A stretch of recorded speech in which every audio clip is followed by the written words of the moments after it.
어떤 성도가 태신자를 작정하고 교회에 모셔왔습니다. 여러분, 한 사람 교회에 인도하기가 그렇게 쉬운 일 아니잖아요. 몇 번 만나고 권면하고 또 식사도 차도 또 필요하면 차도 타고 다니는 차도 문 앞에 대고 그러면서 모셔왔습니다. 예배 끝날 때까지 그 친구를 바라봤습니다. 도대체 어떤 반응을 보일까? 예배가 끝나자마자 물어봤습니다. 어때? 오늘 교회 분위기 어땠어? 오늘 목사님 설교는 어렵지 않았어? 오늘 찬양은 어땠어? 안내하시는 안내위원들은 좀 친절했어? 그 친구는 아무 말도 하지 않았습니다. 그리고 이렇게 말했습니다. 오늘 설교 말씀을 통해서 내가 예수님이 어떤 분인지를 알았어. 이젠 꼭 예수님 믿기로 작정했어. 이렇게 말을 했대요. 여러분, 오늘 우리는 교회에 와서 예배 분위기, 설교, 어떤 스타일, 찬양 잘했는지, 성도들 뭐 어쩐지 분위기, 혹시 여기에만 우리의 관심을 갖고 있지 않습니까? 예배는 하나님께 내 신앙을 고백해서 드리는 시간입니다. 그러므로 우리는 예배 시간에 하나님 만나야 되는 거예요. 예배 시간에 하나님의 말씀을 올바로 받아들여야 됩니다. 성령께서 내 마음을 조명해 주어서 내 마음의 아픔과 상처를 치유해 주고 다시 한번 힘을 얻을 수 있는 그런 시간이 되어야 돼. 그래서 하나님께 오직 영광이 되는 시간이 예배 시간인 줄 믿습니다. 할렐루야. 가끔 사람들이 찾아와서 이렇게 말을 하더라고요. 목사님, 내가 지금부터 드린 말씀은 너무 중요해서 목사님이 거절하지 마시고 꼭 예라고 들어주셔야 돼요. 여러분 어때요? 그런 말을 하고 이야기를 하시는 분들 어떻습니까? 와, 이 사람이 도대체 내한테 뭘 요구하는 거야? 얼마나 중요한 거야? 나에게 정말 뭐가 필요한 거야? 하면서도 이야기나 해보셔요. 내가 듣고 예스인지 노인지 말을 할게요. 중요하기 때문에 아마 그렇게 했을 겁니다. 그런데 여러분, 우리가 하나님의 말씀을 들을 때는 들어보고 내 마음에 맞으면, 형편에 맞으면, 이거 상황에 맞으면 내가 하겠습니다가 아니에요. 하나님 말씀을 들을 때는 어떤 경우에도 그것이 하나님 말씀이 선포되었다고 하면 그 말씀대로 내가 살아야 되는 것이고, 그 두 말이 필요 없어요.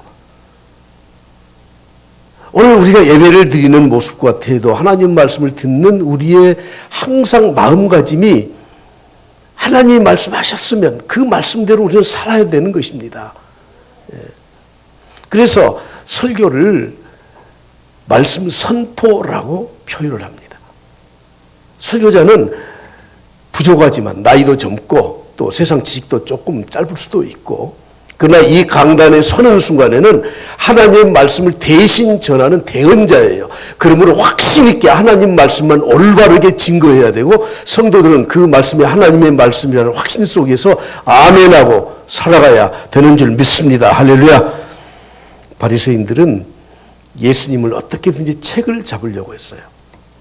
눈에 가시처럼 여겼습니다. 그래서 오늘 마태복음 12장 말씀에 보게 되면 예수님이 안식일에 병자를 고치는지 안 고치는지를 좀 봐야 되겠다. 그래서 오늘 10절에 이렇게 말씀하죠. 한쪽 손 마른 사람이 있는지라 사람들이 예수를 고발하려 하여 물어 이르되 안식일에 병 고치는 것이 옳습니까? 여러분, 안식일은 구약의 제도예요. 물론 신약에서도 안식일의 이 제도를 계승해서 주일날 우리들이 그 정신을 지켜나가야 되는 거예요. 안식일을 지키는 문제에 있어서는 우리가 하나님의 말씀이 어려워서 지키지 못하고 그런 게 아니에요. 십계명에 보면 안식일을 기억하여 거룩하게 지키라고 말씀을 하고 있습니다. 안식일을 어떻게 하라고요? 기억해야 돼요. 항상 기억하고 있어야 돼요. 여러분, 우리의 이 스케줄에, 이 수첩에, 캘린더에 주일 빨간 글씨 써 있는 건 항상 이것은 주님의 날이에요. 누가 이날 무슨 일을 계획하고 약속하고 무슨 내 사업과 직장과 여러 가지 일들을 이 스케줄에 넣지 말라는 거예요. 주의를 기억해라. 안식일을 기억해라. 여기서부터 주의를 지키는, 안식일을 지키는 시작이 되는 겁니다. 일주일 동안 세상을 살면서도 항상 안식일을 기억해야 돼요.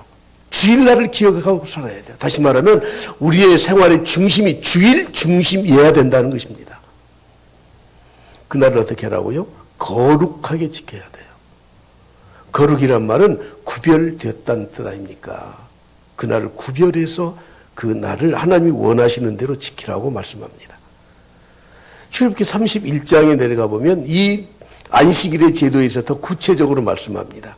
이스라엘 자손에게 말하여 이르기를 너희는 나의 안식일을 지키라. 이는 나와 너희 사이에 너희 대대의 표징이라. 나는 너희를 거룩하게 하는 여호와인 줄 너희가 알리라. 그리고 14절에 이렇게 말씀해요. 너희는 안식일을 지켜라. 그날을 더럽히는 자는, 그날을 더럽히는 자는, 안식일을 더럽히는 자는, 하나님 말씀대로 그날을 지키지 않는 자는, 거룩하게 그날을 지키지 않는 자는 모두 어떻게 해요? 죽여라고 말씀하고 있습니다. 오늘은 주일과 안식일의 어떤 관계에 대해서 말씀을 드리지는 않겠습니다. 다만 구약에서는 우리에게 분명하게 안식일을 지키라. 그리고 안식일을 지키지 않는 자는 죽이라고까지 말씀해요. 그러면 성경에 안식일을 지키지 않아서 죽임을 당했던 사람이 있느냐? 있습니다. 민수기 15장에 보면 이스라엘 자손이 광야에 거류할 때, 지금 광야 생활할 때입니다. 안식일에 어떤 사람이 나무를 하는 것을 발견했습니다. 안식일을 지키지 않은 겁니다.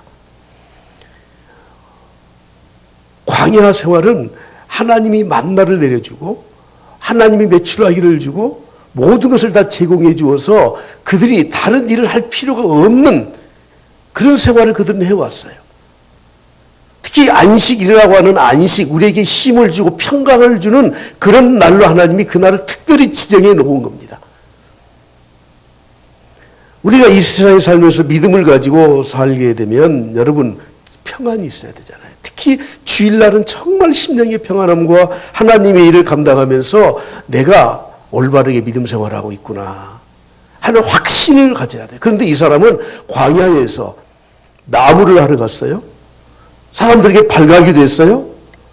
자, 그 다음 구절을 보십시오. 36절에 이렇게 말씀합니다. 온 회중이 곧 그를 진영 밖으로 끌어내고 돌로 그를 쳐 죽였다고 말씀을 하고 있습니다.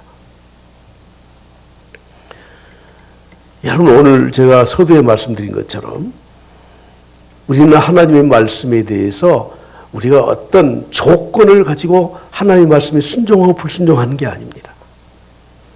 하나님은 우리를 참 안식을 주시기 위해서 우리를 구원해 주셨고 참 평안을 위해서 안식일을 지정해 주었어요. 그러면서 너희들이 참 평안하게 안식을 누리면서 하루 동안 여호와 잘 섬겨라 하고 구별해 놓은 날까지도 자기가 나무를 해야 편히 살 수 있는 것처럼, 나무를 해야 안식을 누릴 수 있는 것처럼 했기 때문에 하나님은 그를 용납하지 않고 그를 죽이셨던 것입니다. 바리새인들은 하나님이 말씀하신 이 안식일의 제도에 대해서 자기들이 전통적인 규례를 만들었습니다. 그리고 그 규례대로 지키지 않으면 안식일을 지키지 않았다고 정죄했습니다. 주님은 이에 대해서 두 가지를 크게 말씀하셔요. 첫째는 안식일의 주인은 주님이다, 하나님이시다 하는 거예요. 안식일의 주인이 누구예요? 하나님이셔요. 그런데 자기들이 그 규례를 만들어 놓고 자기들이 주인 행세를 하고 있다는 것입니다. 두 번째는 안식일이 사람을 위해 있는 거라는 거예요. 사람이 안식일을 위해서 있는 것이 아니고 안식일을 주신 이유는 우리가 그 안식일에 참된 평안과 쉼을 통해서 우리에게 참된 하나님을 섬기는 영적인 평안함을 누리기 위해서 준 것입니다. 그런데 그들은 자기들이 만들어 놓은 이 전통적 규례를 따라서 사람들을 못 살게 굴었지 않습니까? 여러분, 안식일에 우리는 아무 일도 하지 않으면 안식일을 지키는 게 아니에요. 아무것도 하지 않으면 그냥 공백이죠. 주님은 이렇게 말씀하십니다. 안식일은 주님이 주인이기 때문에 주님의 일을 해야 된다. 주님이 명령하신 일을 해야 된다고 말씀합니다. 오늘 12장 첫 부분에 보면 예수님께서 그의 제자들과 함께 안식일에 밀밭 사이로 지나가셨습니다. 제자들이 배가 너무 고팠습니다. 그래서 밀밭 사이로 지나가다가 밀 이삭을 손으로 꺾어서 그리고 손으로 부벼서 그래서 그 생밀을 먹었습니다. 비참하지 않습니까? 바리새인들은 그 광경을 보았습니다. 그리고 안식일에 너희들이 일을 했다는 거예요. 일을. 어떤 일입니까? 밀 이삭을 꺾은 것은 추수하는 일을 했고 그걸 비비는 것은 타작하는 일을 했다는 거예요. 그러면서 예수님한테 말을 하기를 당신의 제자들이 안식일을 지키지 않습니다. 일을 합니다. 여러분, 안식일이 사람을 위해서 있는 겁니까? 사람이 안식일을 위해서 있는 겁니까? 이렇게 형식주의, 율법주의는 우리의 신앙을 타락시켜요. 형식주의, 율법주의는 세상을 타락시킨다는 것도 알아야 됩니다. 우리는 하나님과 자꾸 이 딜을 하려고 해요. 딜을.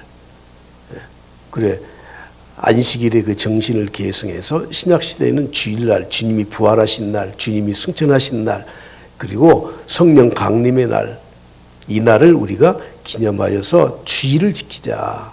우리는 그렇게 해서 주일로 신약시대는 이제 변형됐거든요. 일을 하지 말라고 하니 여러분, 과거에 농촌에서 갑자기 막 비가 쏟아지면 어떻게 해야 돼요?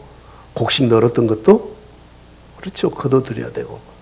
어쩔 수 없이 그들이 농산 일을 하기 때문에 오늘 또 양이 구덩이에 빠진 것을 건져내야 되는 것처럼 어쩔 수 없는 상황에서 우리 육신적인 일을 해야 될 때가 있는 거죠. 그래서 저는 제가 중고등학교 다닐 적에 그 전도사님이 윤 전도사님이라는 분이에요. 그분이 이렇게 말씀하시더라고요. 어쩔 수 없이 주일날 일을 했다면 그것은 주일날, 주님의 날이니까 주일날 벌어들인 소득을 하나님 앞에 꼭 바쳐야 됩니다. 그러면 하나님이 용서해 주실 것입니다. 생각해 보니까 맞는 말 같아. 우리는 자꾸 이렇게 하나님과 딜을 하면서 살려고 해요. 하나님이 무엇이 부족해서 우리에게 뭘 달라고 하신 분이십니까? 하나님이 도대체 뭐 얻어먹는 거지입니까? 그런 감사한 생각을 버려야 돼요. 여러분, 주일은 온통 정말 주님이 원하시는 일을 해야 되는 거예요. 우리 교단은 대한예수교 장로의 합동측이라고 하는 교단이에요. 저는 합동측 목사예요. 그래서 우리 교단에서 가장 큰 이 성경 다음으로 권위가 있는 법이 헌법이에요. 대한예수교 장로의 헌법이에요. 제가 이번에 다시 한번 이 헌법의 주일에 대해서 찾아보았습니다. 7번째 내용에 보면 예배 모범이라고 하는 데 있는데 예배 모범에 17장, 17장이 있더라고요. 그 첫 번째가 주일을 거룩히 지킬 것이에요. 이 예배 모범에 보면은 교회 예배 의식은 어떻게 해야 되느냐, 성경 공동은 어떻게 해야 되느냐, 찬양은 어떻게 해야 되느냐, 공식적인 기도, 공기도는 어떻게 해야 되느냐, 설교자는 어떻게 해야 되느냐, 헌금은 어떻게 해야 되느냐, 주일학교, 기도회, 상례, 혼례식, 장례식 이런 것들을 어떻게 해야 되느냐는 것이 소상하게 기록이 되어 있어요. 주일을 거룩히 지키라는 이 조항의 7가지를 말했는데 제가 다 3가지만 여기서 간추려서 여러분들에게 말씀드리겠습니다. 요즘 교리대학 성경 공부를 하는데 여러분, 교리대학은 사람이 만들어낸 게 아니고 성경에 있는 내용을 정리를 해놓은 거예요. 제가 건축일을 조금 이렇게 교회도 짓고 뭐 이렇게 건물을 좀 지어봐서 아는데 일 잘하는 사람은 연장이나 또는 건축 이 자재를 정리를 잘하더라고요. 그래서 긴 건 긴 것대로, 짧은 건 짧은 것대로, 예? 또 못 뭐 이런 것들 전부 연장을 잘 준비해서 필요하면 바로 갖다가 써요. 교리는 없는 것을 만들어낸 게 아니라 66권의 성경에 있는 이 말씀을 정리를 해주는 거예요. 대한예수교 장로의 헌법에 나오는 주일을 거룩히 지킬 것도 사람들에게 규례를 만들어서 뭐 그걸 가지고 시비 걸려고 하는 게 아니에요. 첫 번째 1항에 이렇게 되어 있더라고요. 주일을 성수하는 것은 사람의 당연한 의무예요. 사람의 당연한 의무, 성도의 당연한 의무가 아니에요. 사람의 당연한 의무예요. 구약성경에서 뭐라고 말씀하죠? 너희 집에 거하는 객이라도 손님들이라도 안식일을 지키도록 해라.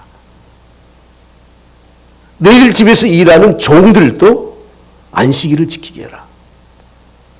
여러분, 오늘 우리가 회사를 경영하면서 사업을 하면서 우리는 항상 이 말씀을 꼭 우리의 그 머리에 염두에 둬야 돼요.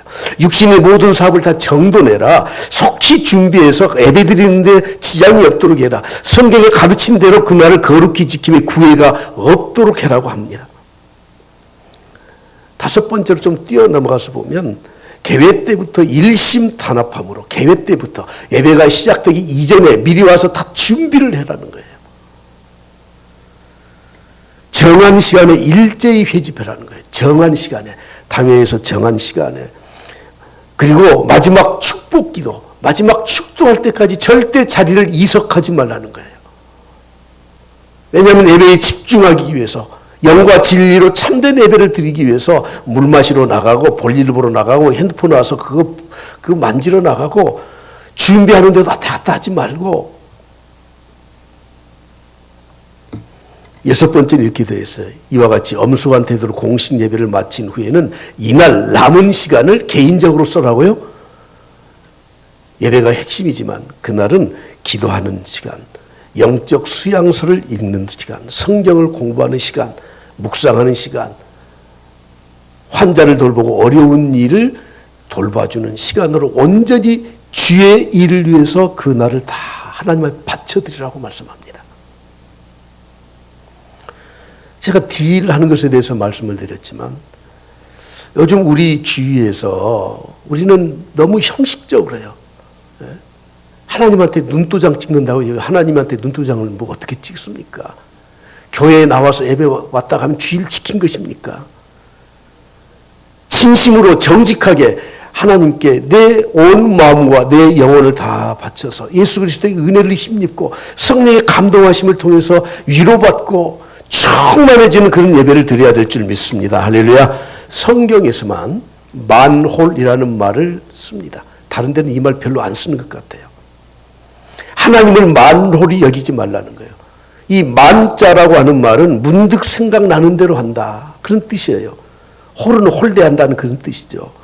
영어 성경 NIV 성경책을 보니까 이 만홀이라는 말은 스펄이라고 쓰더라고요. 스펄. 이 말은 어떤 뜻이냐면 퇴짜 놓는다, 코웃음 친다 그런 뜻이에요. 여러분 오늘 우리들이 하나님의 말씀을 들으면서 코웃음 치지 않습니까? 내 형편이 안 맞는데요. 시대에 뒤떨어졌는데요. 그런 말씀을 지금도 지켜야 돼요. 하는 식으로 우리는 퇴짜를 놔, 만홀히 여겨. 그래서 만홀이라는 말은 그때그때 생각나는 대로 함부로 하는 버릇없는 행동을 가리킨다고 되어 있어요. 다시 말하면 하나님을 섬기되 경멸하고 불신앙적 태도로 살아가는 것에 대해서 경고하는 말입니다. 이사야 1장 4절에 말씀하죠. 슬프다 범죄한 나라요. 이스라엘 백성들을 지칭하는 겁니다. 허물진 백성이요. 행악의 종자요. 행위가 부패한 자식이로다.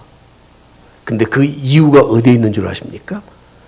여호와를 버리며 이스라엘의 거룩하신 일을 어떻게 여겼다고요? 만홀히 여기기 때문에, 없이 여겼기 때문에 그렇다는 겁니다.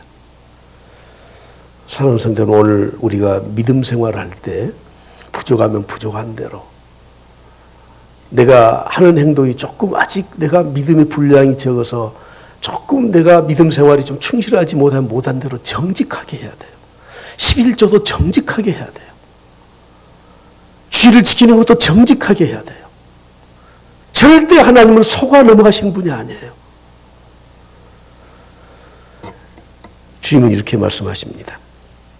너희 중에 어떤 사람이 양 한 마리가 있다. 그런데 안식일에 구덩이에 빠졌으면 어떻게 하겠느냐. 바리새인들은 안식일에 일을 하면 안 되니 그 양을 구해내는 것은 일이라는 거예요. 그래서 그들은 이렇게 딜을 했습니다. 당장 죽어가는 양을 살려라.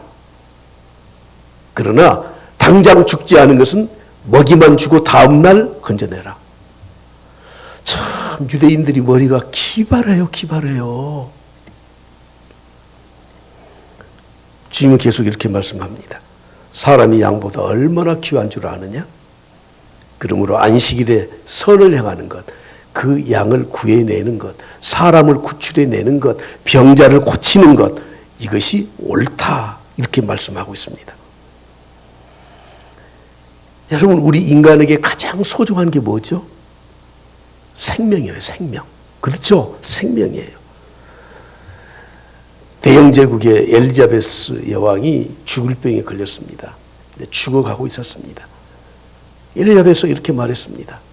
해가 지지 않는 우리 대영제국에 내가 그 영토를 반을 잘라서 줄 테니 내 생명을 6개월만 누가 연장해 주라. 얼마나 다급한 그런 상황에 처해 있었으면 그런 말을 했겠어요? 우리 속담에 그런 말이 있죠. 개똥밭에서 굴러 먹어도 이승이 더 낫다. 여러분, 천국이 더 나아요. 그러나 생명은 그만큼 소중한 거예요. 언제 내가 병원에 갔더니 그 병원에서 이렇게 써놨더라고요. 오늘이라고 하는 이 날은 어제 세상을 떠나는 그 사람들이 그렇게 하루 더 살기를 바랬던 그날이다. 여러분, 오늘 우리에게 이 생명을 주시고 건강을 주시고 예배 시간에 참여하게 한 것에 대해서 감사하십시오. 할렐루야, 할렐루야. 우리 인간에게는 생명이 가장 소중한 겁니다. 그래서 양 한 마리가 구덩이에 빠져서 허우적거리면 그건 안식일이라도 그건 일이 아닌 거야. 그 생명을 구해내야 된다 하는 겁니다. 안식일에 구덩이에 빠져있는 가축도 구원해낸다고 하면 지금 병들어서 고통받고 있는 그 영혼의 그 질병을 고쳐주는 것은 너무 당연하다 하는 그런 말씀 아닙니까? 한 영혼은 온천하보다도 귀합니다. 주님 말씀하셨습니다. 사람이 만일 온천하를 얻고도 제 목숨을 잃으면 무엇이 유익하리요? 사람이 무엇을 주고 제 목숨과 바뀌겠느냐? 그러므로 여러분, 오늘 우리는 사람들과 이렇게 얽혀 살면서 절대 사람들을 실족시켜서는 안 돼요. 사람들의 영혼을 실족시켜서는 안 돼요. 주님 말씀하셨습니다. 작은 자 중에 하나를 실족하게 하면 차라리 연자한 맷돌이 그 목에 달려 깊은 바다에 빠뜨려지는 것이 낫다. 실족시킨다고 하는 것은 일부러 덫을 놓는 거예요. 그래서 걸려 넘어지게 만드는 겁니다. 정말 우리는 그런 일을 해서는 안 돼요. 뿐만 아니라 한 생명이 천하보다도 소중하기 때문에 죽어가고 있는 사람을 방관해서는 안 돼요. 지금 당장 내가 도와주면 살아날 수 있는 사람들 방관해서는 안 됩니다. 뿐만 아니라 지금 웅덩이에 빠져있는 그 구덩이에 빠져있는 영혼들을 내가 가서 건져내야 된다고 하는 것입니다. 사복음서에 보면 안식일에 병자를 고친 이 사건이 약 7번 정도 기록이 되어 있어요. 주님이 행하신 것을 다 기록은 못하기 때문에 사복음서에 주님이 안식일에 병자를 고친 것들, 오늘 본문을 포함해서 7번을 기록하고 있습니다. 지금 주님을 책잡으려고 하는 사람들은 주님에게 당신이 병자를 고치는 게 지금 옳습니까? 안식일에 그 일 아닙니까? 하면서 책잡으려고 하잖아요. 지금 예수님을 그들이 만들어 놓은 율법의 계율로 정죄하려고 하지 않습니까? 그런데 주님은 어떻게 하십니까? 그들 앞에서 당당하게 13절에 이렇게 말씀합니다. 이에 그 사람에게 이르시되 손을 내밀라 하시니 그가 내밀매 다른 손과 같이 회복되었더라. 한 손이 마비되어 있어요. 한 손은 성해요. 근데 그 손을 내밀어라 명령을 하셔. 명령을. 그래서 그 명령에 그 한 손 마른 자가 완전히 회복되었다고 말씀을 하고 있습니다. 여러분, 우리 현실은 참 만만치 않습니다. 그렇게 해야 되는 것도 알고 웅덩이에 빠진 그 영혼, 그 생명을 구원해내야 되는 것도 알아요. 그런데 그것을 우리가 하지 못하는 이유가 뭐죠?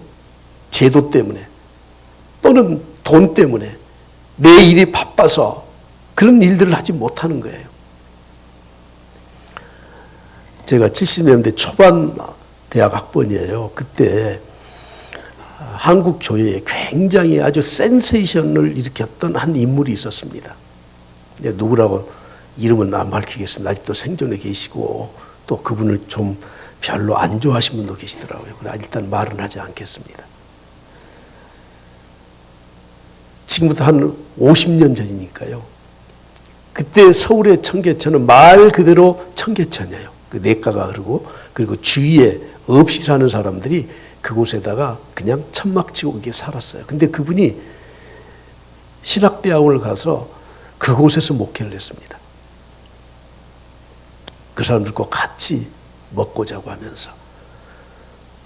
그때는 병원 가는 게 정말 없는 사람은 못 갔어요. 약국에 가서 약 좀 지어 먹고 그냥 그렇게 살았습니다. 응급 환자가 발생했습니다. 이 전도사님이 그 응급 환자를 들쳐봤어요. 그리고 병원에 뛰어갔어요. 택시도 못 타고요. 리어카에다가 싣고 병원 문을 두들겼더니 절대 환자를 안 받아요. 왜 안 받는 줄 아십니까? 병원비 내야 받아요. 그때는 돈이 없던 때라 응급환자 고쳐주고 나중에 돈 못 받는 일이 너무 많아서 병원이 운영이 안 돼. 그래서 병원에서 아예 응급환자를 돈을 받고 입금을 시켜야 치료를 해줘. 그 환자를 다시 들쳐업고 그 시신을 리어카에 싣고 오면서 막 울분이 솟았단대요. 저놈의 병원을 막 싸질러 불질러버려. 그때 70년대 초반 60년대 말에는 저 이웃 그 북쪽 나라가 우리보다 훨씬 잘 살았거든요. 김일성이가 내한테 이 간첩 공작 자금을 주고 간첩 노릇해라 그러면 나는 100% 받겠다. 그래서 병에 걸려 죽어갈 사람 내가 고치겠다 하는 마음까지 먹었대요. 현실은 녹록지 않습니다. 최근에 그 아주대학교의 이국병 교수가 외상연구소장으로 있어서 그분이 2017년에 판문점에서 그 귀순하던 용사 총 맞아 죽어갔잖아요. 그때 그 환자를 살려내요. 우리나라에 유일하게 총상 환자 외과 수술하는 권위자래요. 그래서 온 나라가 발칵 뒤집었어요. 참 대단한 사람이다. 아주대학 병원의 외상연구소장이에요. 그래서 그 뒤에 닥터 헬기를 마련하자 했더니 막혔어요. 돈 들어가는데 그거 해야 되냐? 못해요. 돈 때문에 못해. 여러분 오늘 우리는 이 세상에 살면서 웅덩이에 있는 영혼을 건져내야 되는데 우리 현실 때문에 못하는 일이 너무 많아요. 최근에 로자베스 모트 켄터라고 하는 하버드 대학 교수, 이분은 여자분인데 이분이 썼던 책이 컨피던스, 자신감이라는 책을 써서 경영학 교수예요. 그분의 어떤 글을 제가 읽으면서 너무 감동을 받았어요. 성공 기업의 첫째, 둘째, 셋째 비결은 첫째도 사람, 둘째도 사람, 셋째도 사람이다. 여러분 감격이 안 됩니까? 그런데 그 다음 글에 내가 실망을 했어요. 욕을 해버렸어요. 그러나 중요한 것은 그들의 육체가 아니라 그들의 두뇌다, 두뇌다. 이거 뭐야? 종교에서나 사람이 평등하다고 말을 해야 되는 겁니까? 웅덩이에 빠져있는 영혼이 그 사람이 하찮은 사람이든지 못 배운 사람이든지 아니면 신분이 낮은 사람이든지 어떤 사람이든지 그 생명은 천하보다도 그 생명이 귀하다는 것을 우리는 알아야 될 텐데 우리 현실은 그렇지 못하지 않습니까? 주님은 말씀하셨습니다. 내가 곧 길이요 진리요 생명이니 나로 말미암지 않고는 아버지께로 올 자가 없다. 여러분 웅덩이에서 그 영혼을 건져낼 수 있는 유일한 길은 예수 그리스도셔요. 이것이 구원의 길이라고 성경은 말씀하고 있습니다. 하나님이신 그분이 육신의 몸을 입고 이 땅에 오셔서 십자가를 지고 돌아가신 이유가 무엇입니까? 인류를 구원하시기 위해서 오시지 않았습니까? 인류의 구원을 위해서 다른 이름을 주신 적이 없다고 성경은 말씀을 하고 있습니다. 주님은 말씀하셨으며 내가 진실로 진실로 너희에게 이르노니 내 말을 들어라. 주님의 말씀 들으라. 복음 들으라. 또 나 보내신 이를 믿어라. 하나님 믿어라. 예수 그리스도 믿어라. 그리하면 영생을 얻었고 심판에 이르지 아니하나니 사망의 생명으로 옮겼다고 말씀을 하고 있습니다. 복음을 들어야 돼요. 로마서 10장 14절에 말씀합니다. 그들이 믿지 아니하는 일을 어찌 부르리요? 듣지 못한 일을 어찌 믿으리요? 전파하는 자가 없이 어찌 들으리요?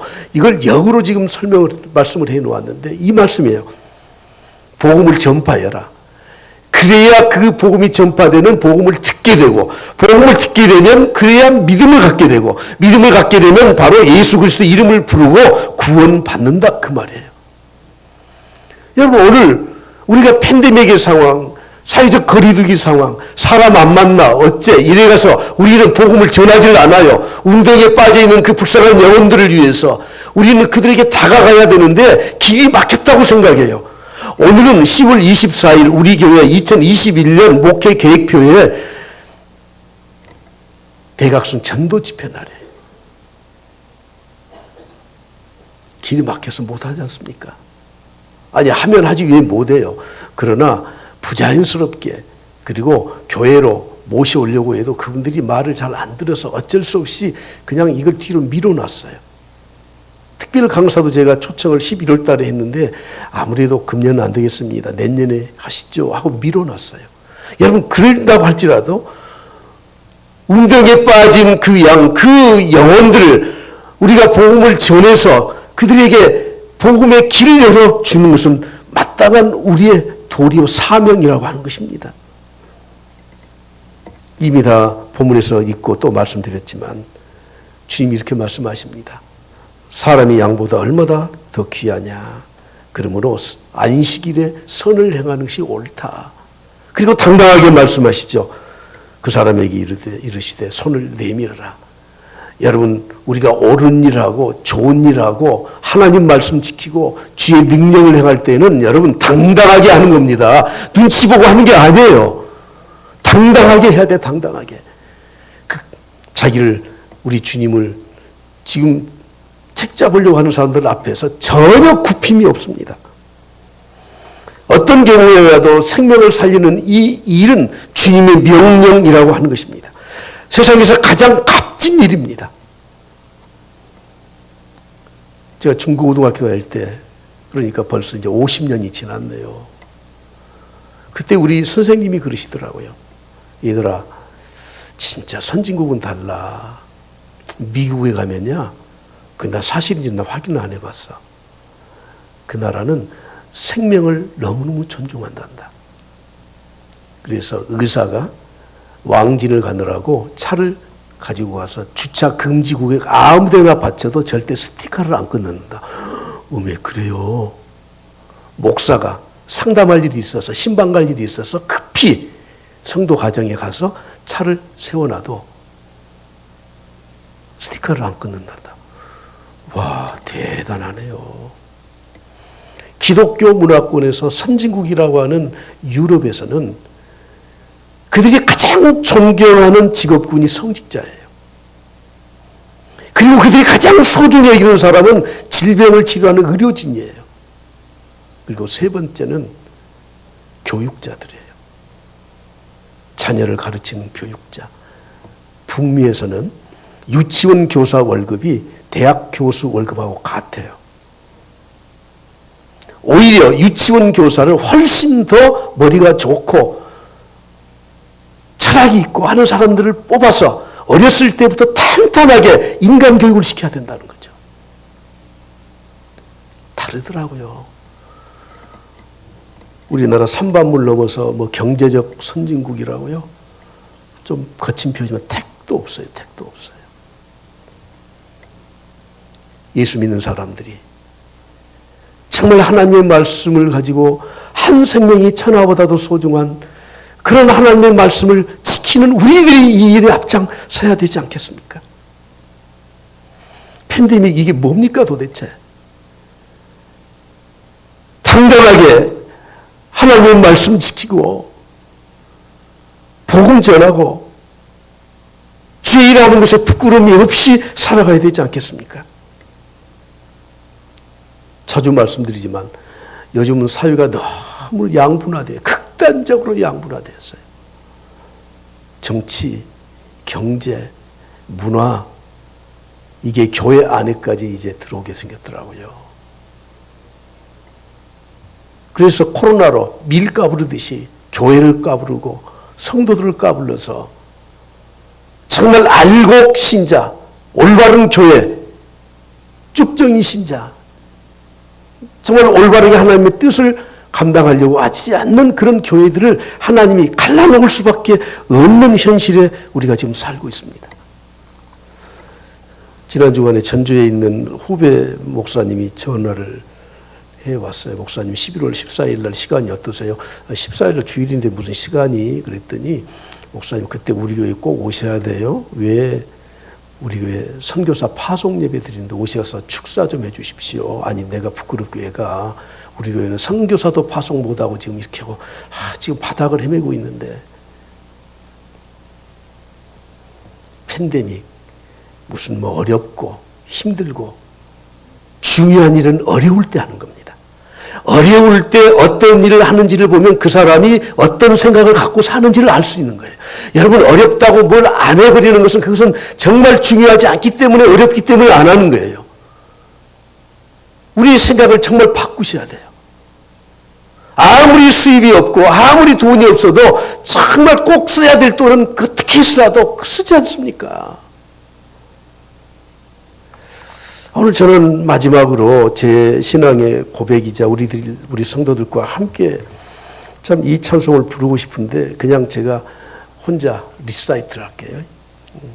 제가 리사이트를 할 테니까 여러분들이 그냥 감상만 하십시오. 그리고 저 찬송이 우리에게도 신앙 고백이 된다 하시면 가사는 띄워드릴 테니까 같이 부르셔도 돼요.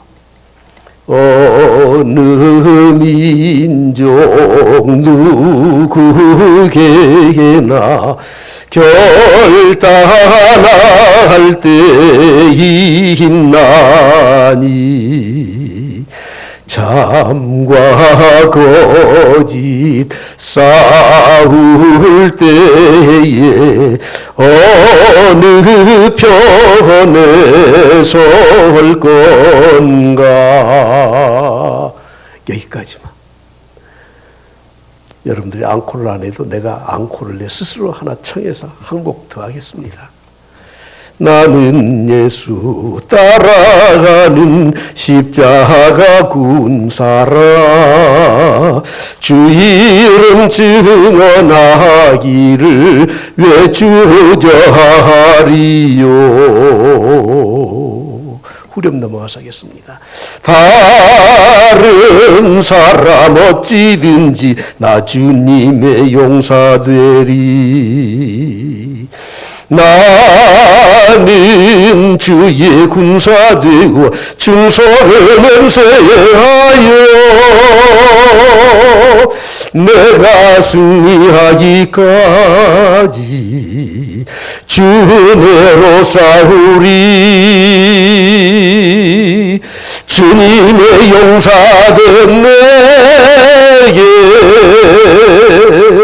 주의 일 맡기소서.